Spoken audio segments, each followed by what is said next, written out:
बिस्मिल्लाहिर्रहमानिर्रहीम। अस्सलाम वालेकुम शागिर्द साथियो लर्निंग मैनेजमेंट सिस्टम में तव्हांखे भलीकार थो चइजे। दोस्तों पाण पोएं लेसन में हेडर इंसर्ट करणु सिखियोसीं। हिन लेसन में पाण फुटर ऐं पेज नंबर इंसर्ट करे सघंदासीं।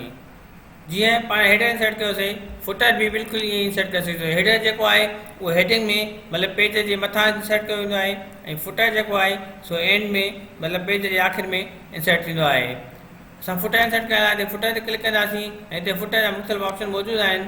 जीअं ई पाण हेडर हयोसीं ईअं ई फुटर हणी करे फुटर जी सेटिंग वग़ैरह भी बिल्कुलु सेम तरीक़े सां ई द बुक पाण नालो ॾिनो आहे जीअं ईअं बिल्कुलु तव्हांखे मां ॿुधाईंदो आहियां त जीअं पाण हेडिंग जी सेटिंग सिखीसीं ईअं ई फुटर जी बि सेटिंग पाण करे सघिजे थी। तव्हांजो वक़्तु करण खां बहितर आहे तव्हांखे मां अहम पॉइंटूं ॿुधाईंदो रहां। हाणे अॻिते हलो पाण फुटर जा हेडर रिमूव कीअं कजे। जेकॾहिं असां फुटर हेडर हणी छॾियो आहे ऐं चऊं था त असां हिनखे रिमूव कयूं त हिन लाइ बि ऑप्शन मौजूदु आहे। जेकॾहिं तव्हां हेडर रिमूव फुटर रिमूव करणु चाहियो था त फुटर ते वञी करे रिमूव फुटर ते क्लिक कंदव।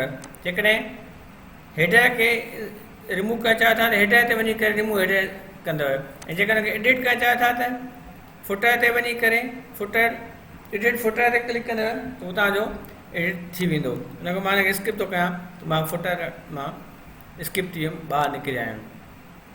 उनखां पोइ पेज नंबर आहे। पेज नंबर कीअं इंसर्ट कजे। पेज नंबर ते जॾहिं पाण क्लिक कंदासीं त हीअ पेज नंबर इंसर्ट करण जा मुख़्तलिफ़ तरीक़ा पाण साम्हूं अची विया आहिनि। नंबर पहिरियों आहे टॉप ऑफ द पेज, मतिलबु पेज जे टॉप ते नंबर इंसर्ट कजे। उनखां पोइ bottom of the page, page जे बॉटम ते page margin, customize current position, जे पोजीशन मां बीठो हुन पोजीशन ते फॉर्मेट पेज नंबर खे कीअं फॉर्मेट कजे। अचो त पाण टॉप ऑफ पेज नंबर ते पेज हिकु नंबर इंसर्ट करणु चाहियूं था, इंसर्ट था कयूं। मिसाल तौर ते किथे किथे पेज 1 ऑफ 1 हीअ ऑप्शन उहो मौजूदु आहे। पेज 1 ऑफ 1 जेकॾहिं तव्हां इंसर्ट करणु चाहियो त मुख़्तलिफ़ मतिलबु पेज इंसर्ट करण जा अंदाज़ मौजूदु आहिनि। तव्हांखे जेको अंदाज़ पसंदि अचे तव्हां उहो इंसर्ट कयो। मां तव्हांखे हीअ हिकु अंदाज़ इंसर्ट करे ॾेखारियां थो, पेज 1 ऑफ 1 वारो।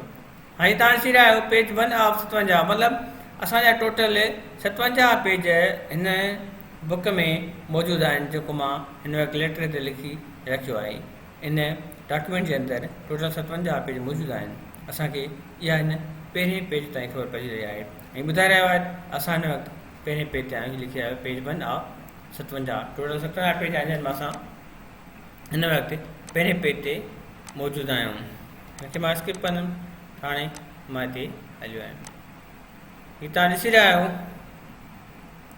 कंहिं पेज ते वञो, हीअ पेज नंबर 11 आहे त ॿुधाए रहियो आहे पेज नंबर 11 ऑफ 57।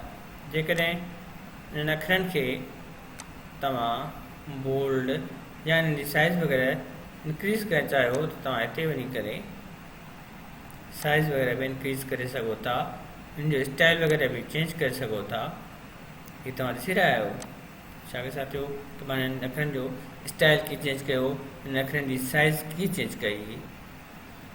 उमेद थी कजे त तव्हां अॼोके हिन शॉर्ट वीडियो में ॿ अहम शयूं फुटर ऐं page number insert Microsoft Word जे फाइल में इंसर्ट करणु, इन जी डिज़ाइनिंग करणु, उन्हनि खे रंग उन्हनि जा साइज़ वधाइणु, उन्हनि जी फोनेटिक स्टाइल चेंज करणु सिखी वरितो आहे। उमेद थी कजे असांजो वीडियोज़ तव्हांखे ज़रूरु पसंदि ईंदा हूंदा। शागिर्द साथियो पंहिंजो साथ हलंदो रहंदो।